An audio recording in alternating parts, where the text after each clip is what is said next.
नमस्कार साथियों, स्वागत है आप सभी का अंकित इंस्पायर्स इंडिया पर। मैं हूं अंकित अवस्थी और आप हैं मेरे साथ में मालदीव्स के अपडेट के साथ। जैसा कि आप सभी को मालूम होगा कि भारत और मालदीव के रिश्तों में जो कड़वाहट की शुरुआत है वो शुरू होती है एक व्यक्ति के राष्ट्रपति बनने से, जिसका नाम है मोहम्मद मोइजू। आज से 2 महीने पहले हमने अपने इसी प्लेटफॉर्म पर सेशन किया था इस व्यक्ति के बारे में और कहा था कि जैसे ही मैं राष्ट्रपति बनूंगा भारतीय सेना को यहां से बाहर निकाल दूंगा, यानी इंडिया आउट कैंपेन चलाया था इस व्यक्ति के द्वारा। वैसे आपको मालूम होना चाहिए कि भारत के दक्षिण पश्चिम किनारे पर बसा एक आइलैंड कंट्री है जिसका नाम मालदीव्स है। 6 लाख के आसपास की पॉपुलेशन है और उसी के जस्ट ऊपर यानी उत्तर की तरफ बसा हुआ है लक्षद्वीप, जो कि भारत का एक यूनियन टेरिटरी है। हाल ही में सारा मामला शुरू हुआ जब भारत के प्रधानमंत्री के द्वारा लक्षद्वीप की यात्रा की गई। लोगों ने कहा कि मालदीव को टक्कर देने के लिए लक्षद्वीप की यात्रा प्रधानमंत्री के द्वारा केवल इसी कारण से की गई है क्योंकि मोइजू को यह सबक सिखाना है कि मालदीव से अगर इंडिया बाहर चला गया तो इंडिया वालों के पास ऑप्शंस की कमी नहीं है। मालदीव की जगह लक्षद्वीप भी उतना ही खूबसूरत है और भारत की तरफ से वहां पर यात्रा करके वहां के टूरिज्म को बढ़ावा दे दिया जाएगा, क्योंकि वर्तमान में मालदीव में जाने वाला हर छठा नागरिक जो विदेशी टूरिस्ट है वो इंडियन है। भारत की तरफ से बायकॉट मालदीव और एक्सप्लोर इंडियन आइलैंड नाम के जब हैशटैग चलने शुरू हुए, फाइनली मालदीव के भी कई मंत्री जो इस पूरी की पूरी वार्तालाप की भेंट चढ़ गए थे, जिन्होंने भारत विरोधी कुछ बयानबाजी कर दी थी, उन्हें मालदीव की सरकार ने हटाया। और उसके बाद से यह बड़ा मुद्दा बनकर आ गया कि मालदीव के इस राष्ट्रपति को ही क्यों ना हटा दिया जाए जिसने इस तरह की बकवास शुरू की थी, क्योंकि यही शुरुआत में कहा था कि मैं जैसे ही राष्ट्रपति बनूंगा भारतीयों को, क्योंकि भारतीय सेना को यह वहां से हटाना चाहता था। तो यहां से मुद्दा उठना हाल ही में शुरू यह हुआ है। Several Maldivian leader call for action like no confidence motion against government after anti India comment. Bharat के खिलाफ कमेंट करने के कारण क्यों ना इस राष्ट्रपति को ही हटा दिया जाए, इस तरह का सेंटीमेंट अब मालदीव में क्रिएट हो रहा है। इसी बीच में इजराइल की खबर भी बाहर निकल कर आती है और उसके पीछे का बड़ा कारण यह था क्योंकि इजराइल के लिए कहा गया था, भारत के लिए कहा गया था कि भारत इजराइल का मुखौटा है, हम उसके कहे अनुसार चलते हैं। अब इस बात को जब बाहर निकल के आई चीज, तो इजराइल खुद बाहर निकल कर आया और भारत के लिए लक्षद्वीप में इजराइल क्या काम करेगा वो आकर पब्लिकली बता दिया और कहा कि लक्षद्वीप बहुत खूबसूरत है। तो इजराइल ने इस मामले पर कैसे समर्थन दिया वो भी आज के सेशन में हम आपको बताएंगे। लेकिन इसी बीच में जैसा कि आप सभी जानते हैं कि बायकॉट मालदीव तो चल ही रहा है, लेकिन एक्सप्लोर इंडियन आइलैंड भी चल रहा है। इस बीच में कहीं आप ये ना भूल जाएं कि हमें घूमने अगर जाना है तो केवल एक्सप्लोर इंडियन आइलैंड के नाम पर आइलैंड्स पर ही जाना है। अजी नहीं साहब, ठहरिए जरा। आइलैंड पर जाने से पहले भारत की मेनलैंड में ही बहुत बड़ा एक अवसर आने जा रहा है। जी हां साथियों, जैसा कि आप सभी जानते हैं कि इस 22 जनवरी को प्रभु श्री राम अयोध्या में विराजमान होने जा रहे हैं अपने ही भव्य दरबार में, क्योंकि प्रभु श्री राम का मंदिर बनने जा रहा है 22 जनवरी को और उसकी प्राण प्रतिष्ठा होने जा रही है। आपसे गुजारिश कि आपको जब जैसे फुर्सत मिले वहां जरूर दर्शन के लिए पहुंचे। यह बहुत बड़ा सौभाग्य है भारत के लिए, एक बहुत अल्टीमेट स्थान भारत में विकसित हो रहा है और 22 जनवरी एक रिमार्केबल डे के रूप में आएगा।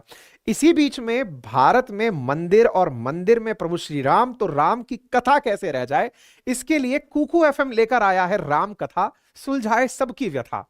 राम के बारे में आपको अगर जानना है तो आप में से जिन भी साथियों ने कुकू एफएम डाउनलोड कर लिया है, जाइए और राम कथा सुन लीजिए। सुनिए कि आपको राम जी के जीवन से क्या प्रेरणाएं मिलती हैं।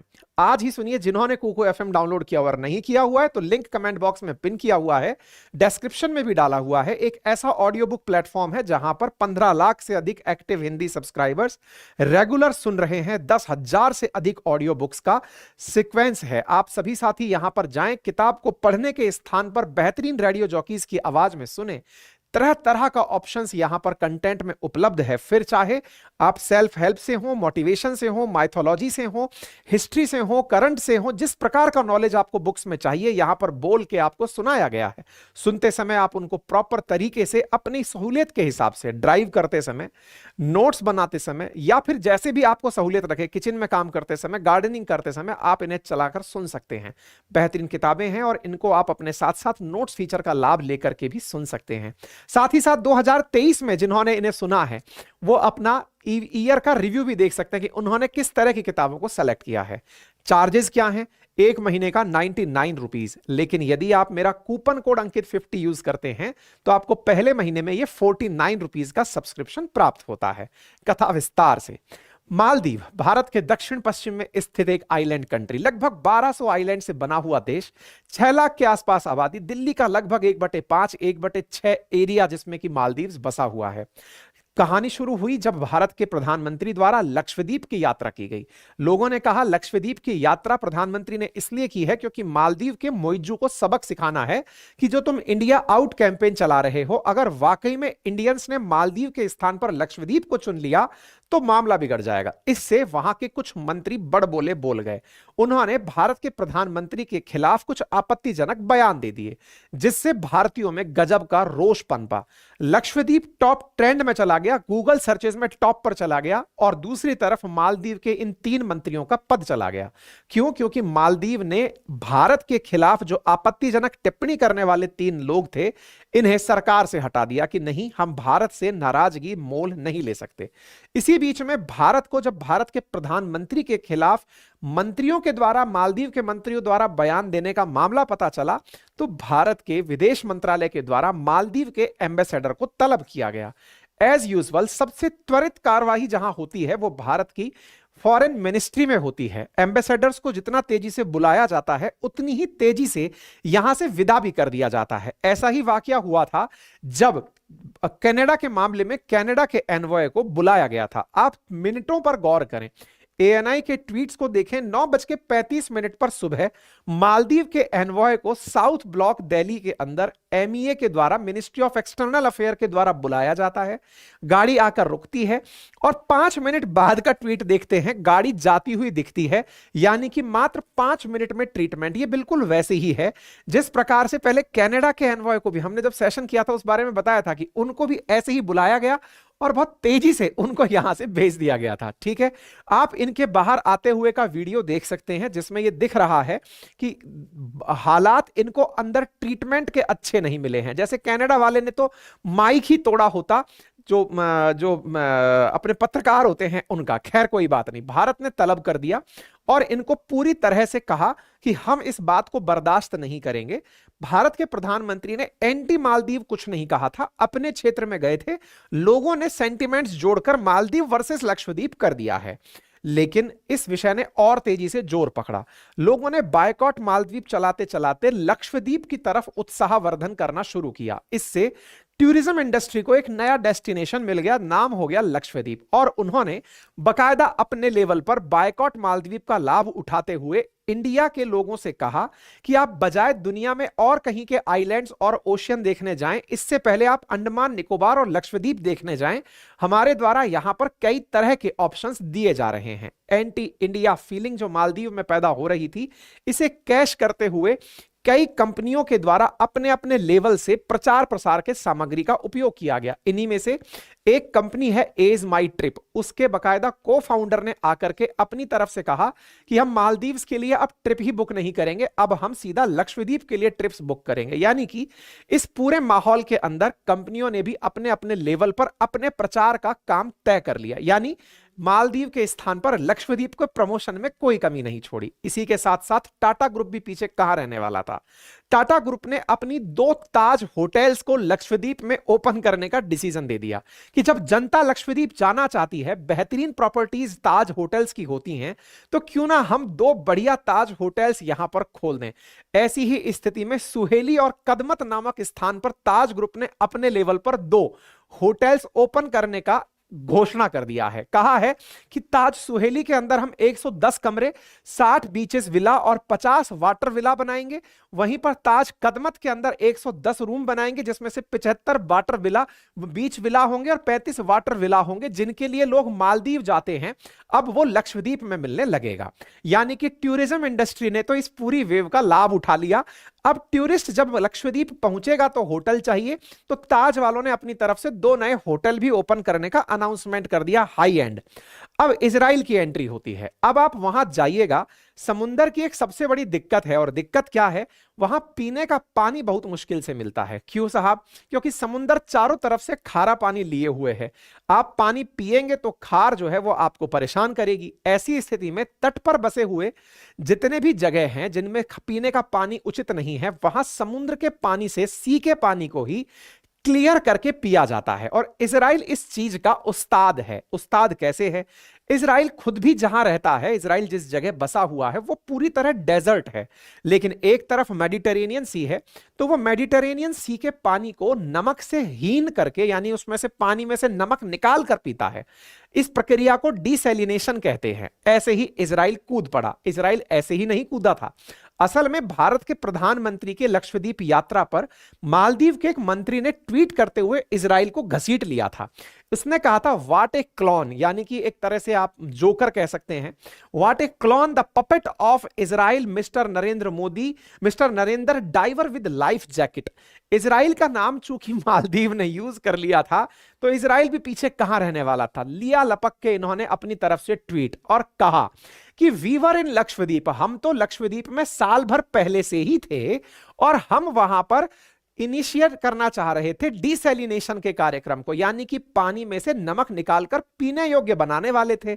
यह प्रक्रिया लास्ट ईयर ही शुरू होने वाली थी, लेकिन अब Israel is ready to commence working on this project tomorrow, यानी कि कल से ही हम इस पर काम शुरू कर देंगे। यानी ये कल का ट्वीट है। आज से इजराइल पानी में से नमक हटाकर पीने योग्य पानी देने का काम शुरू कर देगा। यानी लक्षद्वीप में अचानक बाहर आई है, ये किसी ने सोचा नहीं था। एक तरह से टिकट्स की तो बुकिंग बढ़ी रही है, होटल्स वहां पहुंच रहे हैं, कंपनीज वहां के प्लान बुक कर रही है, पीने का पानी इजराइल दे रहा है। For those who are yet witness the pristine and majestic underwater beauty of Lakshadweep Islands, here are few pictures showing the islands enchanting allure। आपको मालूम होना चाहिए कि इजरायली यहूदी जो हैं उनके लिए भारत बहुत सुरक्षित स्थान कंसीडर किया जाता है घूमने के लिए। राजस्थान के पुष्कर में बहुत सारे यहूदी आते हैं, हिमाचल प्रदेश में बहुत सारे यहूदी घूमने आते हैं। ऐसी स्थिति में इजराइल के द्वारा यह कहा जाना कि लक्षद्वीप के आइलैंड्स बहुत खूबसूरत हैं, टेक्निकली ये अपने लोगों को बता दिए कि यहां आइए घूमने के लिए, और इन्होंने बकायदा एक वीडियो साझा किया। दर्शाने का कारण केवल यह था कि पानी कितना साफ है, जिसे ब्लू वाटर कहा गया है। आज ब्लू है पानी, पानी जो यो सिंह का गाना है वो शायद यहीं से बना हुआ है। मतलब इतना नीट एंड क्लीन पानी है कि विज्ञापन स्वतः ही हो गया। और भाई साहब, ब्रांड एम्बेसडर हो तो कोई ऐसा। प्रधानमंत्री ने क्या यात्रा करी 2 दिन की, 10 दिन हो गए हैं बात को आगे बढ़ते हुए, अभी तक विज्ञापन खत्म नहीं हुए हैं लक्षद्वीप के। अब आप देखिए कि यहां का पानी का विज्ञापन कर रहा है इजराइल। और इजराइल ने जिस प्रक्रिया की चर्चा करी वो है डिसैलिनेशन प्रोसेस, जो 6 चरणों में पूरा होता है। समुद्र के पानी को लिया जाता है, साथ में सी वाटर को स्क्रीन करके उसमें से जमी हुई अशुद्धियों को दूर किया जाता है। कुछ इस प्रकार से आप वीडियो के माध्यम से समझिए, जैसे कि ये एक मशीन लगी है, समुद्र के पानी को सबसे पहले फिल्टर करने के लिए सक्शन पंप से पहले खींचा जाता है। इसमें जमे हुए जो मिनरल्स हैं, जो अतिरिक्त लवण है, क्योंकि खाला पानी क्यों है, क्योंकि उसके अंदर सॉल्ट बहुत ज्यादा है, तो उन्हें पहले ही अशुद्धियों को इस प्रकार से शुद्ध कर लिया जाता है। सैंड से, ग्रेवल से, एंथ्रासाइट से गुजार कर उसमें जो मोटी अशुद्धियां हैं उन्हें पहले ही फिल्टर करके आगे ले जाया जाता है। फिर आगे ले जाकर इस पानी को और ज्यादा फिल्ट्रेशन प्रोसेस से गुजारा जाता है, यानी कि एक कार्ट्रेज फिल्टर, काला फिल्टर जो है उसका यूज करके, और जो बारीक अशुद्धियां पानी में मिली हुई हैं जिससे कि पानी नमकीन हो रहा है, उसको छाना जाता है और छान करके फिर और आगे बढ़ाया जाता है। मैं आपको बता दूं, डिसैलिनेशन की प्रक्रिया बहुत ही महत्वपूर्ण प्रक्रिया होती है। जिनके घरों में खारा पानी है वो आरओ मशीन खारा पानी को दूर करने के लिए ही लगाते हैं। रिवर्स ऑस्मोसिस प्रोसेस के माध्यम से इस खारे पानी से मीठे पानी को सेपरेट किया जाता है, यानी कि बड़ी स्केल पर आरओ की मशीन लगाई जाती है और उस आरओ मशीन से निकाल करके निकले पानी में फिर मिनरल्स ऊपर से ऐड किए जाते हैं और उस पानी को पीने योग्य सब जगह सप्लाई किया जाता है। क्या दुनिया में ऐसा कहीं होता है? बिल्कुल होता है साहब। पर्शियन गल्फ, जिसे आप फारस की खाड़ी कहते हैं, जिसके आसपास बसे हुए देश में सऊदी अरब है, बहरीन, कतर, ओमान, ये कुवैत, यूएई, जितने भी देश हैं, इनके पास पैसा बहुत है लेकिन पीने के लिए पानी नहीं है। इसलिए ये करोड़ों रुपया केवल पीने के पानी पर खर्च करते हैं। तथ्यात्मक रूप से मैं आपको बताऊं तो आप यहां पर डिसैलिनेशन प्लांट्स का काम होते हुए देख सकते हैं कि सऊदी अरब हर साल केवल फिल्टर करके पानी पीने के ऊपर $14.5 बिलियन खर्च करता है। आंकड़े आपके सामने हैं। आसान भाषा में यह समझिए कि भारत सऊदी से 2023 में $30 बिलियन के आसपास तेल परचेज किया था। जितने का हमने तेल परचेज किया उसका 50% इन्होंने पानी पीने पर खर्च कर दिया, यानी कि इनके यहां शुद्ध पानी नहीं है, वाटर, अंडरग्राउंड वाटर, नदियों का पानी, बर्फ का पानी नहीं है। इस कारण से ये समुद्र के पानी को इतने बड़ी आरओ मशीनों से साफ करके पीने में उपयोग में लेते हैं। ये आंकड़े बताते हैं कि किस प्रकार से दुनिया के देशों में जहां जहां पानी की किल्लत है वो किस प्रकार से पानी को शुद्ध करके पीते हैं। इजराइल भी उनमें से एक है। ऐसी स्थिति में इजराइल ने लक्षद्वीप में सी वाटर डिसैलिनेशन प्लांट लगाने की घोषणा कर दी है। उसने कहा मंगलवार 9 जनवरी 2024 से लक्षद्वीप के डिसैलिनेशन प्लांट में जहां पर खारे पानी को पीने योग्य बनाया जाएगा उसका काम उन्होंने शुरू कर दिया है।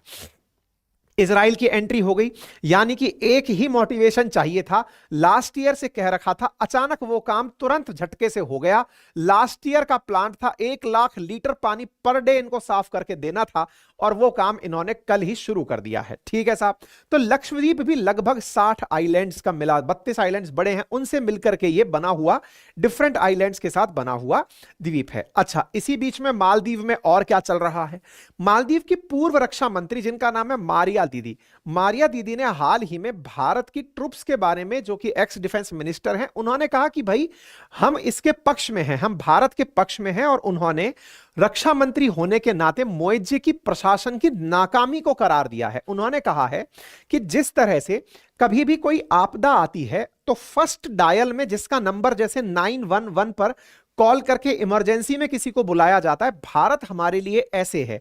जैसे ही कोई परेशानी आती है हम फर्स्ट डायल में भारत का नंबर रखते हैं। भारत के साथ में मोइत्जू ने रिश्ते खराब करके ये जो फैसिलिटी है आपातकाल में काम आने की, इसको नुकसान पहुंचा दिया है। ये मारिया दीदी हैं राजनाथ सिंह जी के साथ में, जो आपको यहां पर बैठी दिखाई दे रही हैं। आपको मालूम होना चाहिए कि इनसे पहले वाले जो राष्ट्रपति यहां हुआ करते थे, मोइत्जू से पहले वाले, उनके कैबिनेट में ये डिफेंस मिनिस्टर हुआ करती थी और ये भारत समर्थित हैं। मोइत्जू का प्रो चाइना जो मतलब रीच है, उसकी पहचान इस बात से मिल सकती है कि जिस समय आप और हम बात कर रहे हैं, मोइत्जू इस समय बैठकर चाइना के अंदर कुर्सी गर्म कर रहे हैं। 5 दिन की यात्रा पर वो चाइना पहुंच चुके हैं।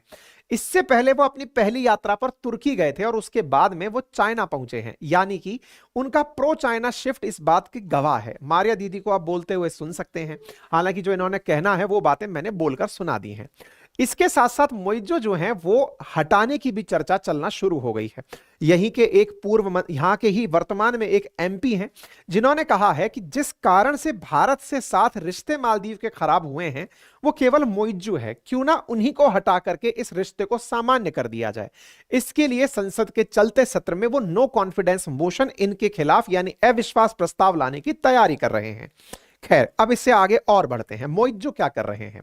मोइत्जू इस विषय पर भारत के साथ बिगड़े संबंधों को तवज्जो देते हुए, या ये कहिए कि उन्हें इग्नोर करते हुए, उन्होंने तवज्जो इस बात की दी कि 3 लोग हटा दिए, लेकिन तुरंत अपनी तरफ से डिफेंस लेने के लिए पहुंच गए चाइना पहुंच करके इनका वार्म वेलकम होता है और चाइना को तो ये चाहिए ही। अब ऐसी स्थिति में भारत के साथ एक बहुत बड़े चैलेंज की स्थिति क्या है कि भारत के जितना करीब मालदीव है, अगर मालदीव में चाइना की एंट्री होती है भारत के इस रवैये से, तो भारत के लिए बड़ा चुनौतीपूर्ण होगा।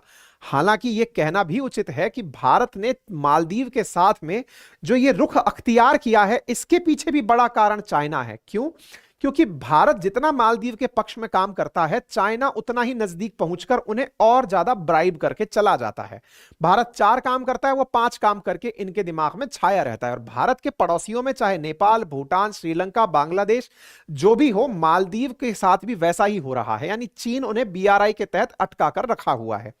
अब ये मालदीव से निकल करके चीन पहुंच गए। चीन में इनका स्वागत हुआ और चीन ने बकायदा हमें ही ज्ञान दे दिया। चीन ने कहा ग्लोबल टाइम्स के हवाले से कि भारत ने बार बार एक ही चीज कही है कि मालदीव की प्रो चाइना पॉलिसी है। अरे भाई, प्रो चाइना पॉलिसी नहीं है मालदीव की, तो क्या है?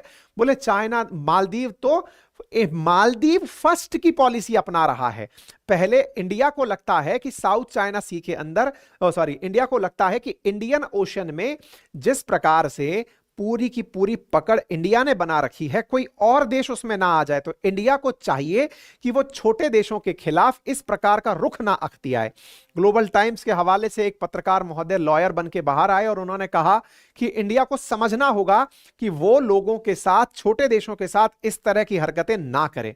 कोई बात नहीं, चाइना का कहना बनता है, वो हमें सीख दे रहा है कि इंडिया को दिल बड़ा करना चाहिए और बड़ा करते हुए छोटे लोगों की तरफ इस तरह से देखना चाहिए कि उनके अंदर भी सेल्फ एस्टीम है। हमें ज्ञान दे दिए वो लोग जो हम्बन टोटा लूट कर बैठे हैं, हमें ज्ञान दे दिए वो लोग जो पाकिस्तान के हाथ में कटोरा पकड़ा दिए हैं। पर चलिए खैर कोई बात नहीं, हम आगे बढ़ते हैं। चीन को एक आईना दिखाते हैं मालदीव्स के बहाने। एक दौर था जब भारत मालदीव्स में जाने वाले टूरिस्ट की संख्या में सबसे निचले पायदान पर हुआ करता था। समय के साथ साथ भारत की तरफ से मालदीव जाने वाले लोगों की संख्या में आप इजाफा देख सकते हैं। और एक चीज ध्यान दीजिएगा, इस संख्या में नंबर टॉप पर हुआ करता था चाइनीज लोगों का। जिस चाइना में मालदीव के राष्ट्रपति पहुंचे हुए हैं वो इस उम्मीद में पहुंचे हैं कि चाइनीज लोग यहां पहुंच करके इनके यहां के टूरिज्म को बढ़ा देंगे। यहां देखना होगा कि चाइना एक बार तो बिल्कुल पड़ाव में नीचे पहुंच गया था। इंडिया ने सबसे ज्यादा टूरिस्ट यहां पर भेजा है। आप इससे आंकड़ों का अंदाजा लगा सकते हैं। 2023 में हाईएस्ट टूरिस्ट इंडिया से मालदीव्स गया था। अगेन देखिएगा, इंडिया जहां कभी 7वें 8वें पायदान पर हुआ करता था वर्ष 2012 में, इंडिया की तरफ से मालदीव्स जाने वाले लोगों की संख्या में निरंतर इजाफा होता गया। आज इंडिया से हाईएस्ट टूरिस्ट मालदीव्स जाते हैं। वहीं जब भारत 7वें 8वें नंबर पर होता था तब लाखों की संख्या में चीनी मालदीव्स आया करते थे। अब चीनियों की संख्या घट गई है, इंडियंस की संख्या बढ़ गई है। यह बात समझनी होगी मालदीव्स को कि इंडियन टूरिस्ट के साथ में वो ऐसा नुकसान करके सही कर रहा है या गलत कर रहा है, यह कॉल इनका होगा। हालांकि मालदीव्स की जो अपनी एजेंसीज हैं जो टूरिज्म को प्रमोट करती हैं, उन्होंने साफ साफ अपने लेवल पर कहा है कि हम इंडिया का साथ चाहते हैं और हमारे मंत्रियों का भारत विरोध हम इग्नोर करना चाहते हैं। उन्हें कहेंगे कि हम उनके वक्तव्य के साथ नहीं हैं, हम भारत के साथ हैं। और यह बात तय है कि मालदीव्स में भी बहुत सारे लोग भारत को पसंद करते हैं और वो भारत के समर्थन में ही टूरिज्म इंडस्ट्री बार बार यही कह रही है कि जो हमारी सरकार के कुछ मंत्रियों ने भारत विरोधी बयान दिए, हम उनके साथ में नहीं हैं। तो उम्मीद है Maldives association of tourism industry का बयान भारत के साथ उनके संबंधों को सुधारने में मदद करे। लेकिन भारत अल्टीमेटली इसी पूरी खींचतान में अपने टूरिस्ट डेस्टिनेशन को जरूर डेवलप कर ले जाएगा। चीन की उनकी यात्रा जैसी भी रहे, फिलहाल के लिए भारत को उम्मीद यह है कि अब इसे लक्षद्वीप को बेहतर विकसित कर लेना चाहिए।